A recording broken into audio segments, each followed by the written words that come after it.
അന്ന് രാവിലെ ഏഷ്യാനെറ്റിൽ നിന്ന് സുരേഷ് എന്നെ വിളിച്ചു. ഇങ്ങനൊരു സംഭവം നടന്നത് ഞാൻ അപ്പോഴാണ് അറിയുന്നത്.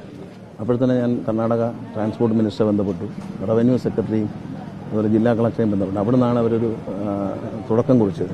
പക്ഷെ എന്നാലും വളരെ വൈകിയാണെങ്കിലും നമുക്ക് തിരിച്ച് കിട്ടിയല്ലോ എന്നുള്ളൊരു സംഭവമുണ്ട്. വളരെ നമുക്ക് ഒന്ന് കാണാൻ പറ്റിയെന്നുള്ളത് അത്രയേ ഉള്ളൂ.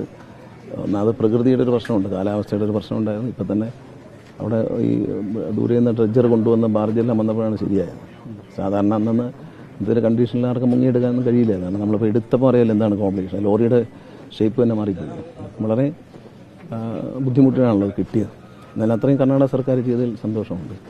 കാരണം നമ്മുടെ എം പിമാരും എം എൽ എമാരും മന്ത്രിമാരും എല്ലാവരും വലിയ സമ്മർദ്ദം ചെലുത്തി അത് കണ്ടെത്താൻ നമുക്കൊരു മാനസികമായൊരു ആശ്വാസം. മരിച്ചുപോയെങ്കിലും നമുക്ക് വീട്ടിൽ നിന്ന് വരാൻ പറ്റില്ല, എന്താണ് സംഭവിച്ചതെന്ന് അറിയാതിരിക്കുന്നൊരവസ്ഥ വളരെ അപകടമാണ്. ആ ഒരു സാഹചര്യത്തിന് ഒരു തിരച്ചിൽ വൈകിയാണെങ്കിലും തുടങ്ങി വീണ്ടും അത് കണ്ടെത്തി എന്നുള്ളതിൽ നമ്മൾ കർണാടക സർക്കാരിനോട് നന്ദി പറയുന്നു. സമാനതകളില്ലാത്തൊരു കാത്തിരിപ്പ്, അതിനൊരു തിരിച്ചു കൊണ്ടുവരലൊക്കെ അല്ലേ? അതെ, കേരളത്തിലെ ജനങ്ങൾ മുഴുവൻ അർജുൻ്റെ വരവിന് വേണ്ടി കാത്തിരിക്കുകയായിരുന്നു. തിരിച്ചു വരണം, ജീവനോടെ തിരിച്ചു വരണം എന്നായിരുന്നു എല്ലാവരും ആഗ്രഹിച്ചത്. ഒരു പോസിബിലിറ്റി ഒന്നും ഇല്ലെന്ന് തോന്നിയാൽ പോലും പിന്നീട് നമ്മൾ അവസാനത്തെ തിരച്ചിലും ജീവനോടെ തിരിച്ചു വരണം എന്നുള്ള ആഗ്രഹത്തിൽ തന്നെയായിരുന്നു. GPS അവസാനം നിന്ന സ്ഥലത്താണ് GPS ആണ്, വണ്ടി കിടക്കുന്നിടന്നല്ല.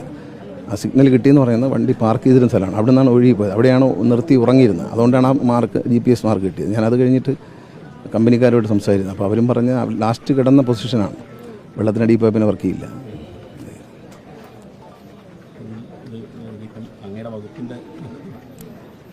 അല്ല, കേരളത്തിൽ രജിസ്റ്റർ ചെയ്ത വണ്ടിയായിരുന്നെങ്കിൽ നമുക്ക് അന്ന് തന്നെ ട്രേസ് ചെയ്യാൻ പറ്റും. കർണാടക സർക്കാരിൽ അവിടെ രജിസ്റ്റർ ചെയ്ത വണ്ടിയാണ്. നമുക്കതിൻ്റെ ഡീറ്റെയിൽസും തരത്തില്ല. പിന്നെ അവർ തന്നു എന്നുള്ള ഒടുവിൽ ചോദിച്ചപ്പോഴത്തേക്കും. തീർച്ചയായിട്ടും ഈ നാടും ജനങ്ങളും എല്ലാവരും കുടുംബത്തോടൊപ്പം ഉണ്ട്. അവരൊരു ആശ്വസിപ്പിക്കാൻ നോക്കും.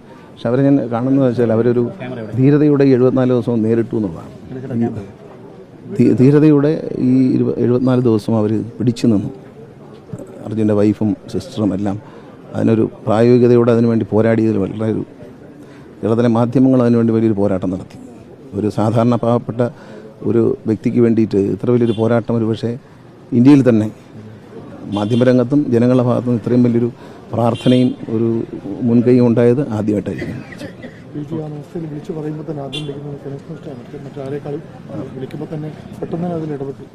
അല്ല, PG രാവിലെ എന്നെ വിളിച്ച് ഉടൻ തന്നെ ഞാൻ ഒരു 15 മിനിറ്റിനുള്ളിൽ ഞാൻ ബന്ധപ്പെടുകയും എല്ലാവരുമായിട്ടും മിനിസ്റ്ററുമായിട്ടൊക്കെ ബന്ധപ്പെടാൻ പറ്റിയതാണ്.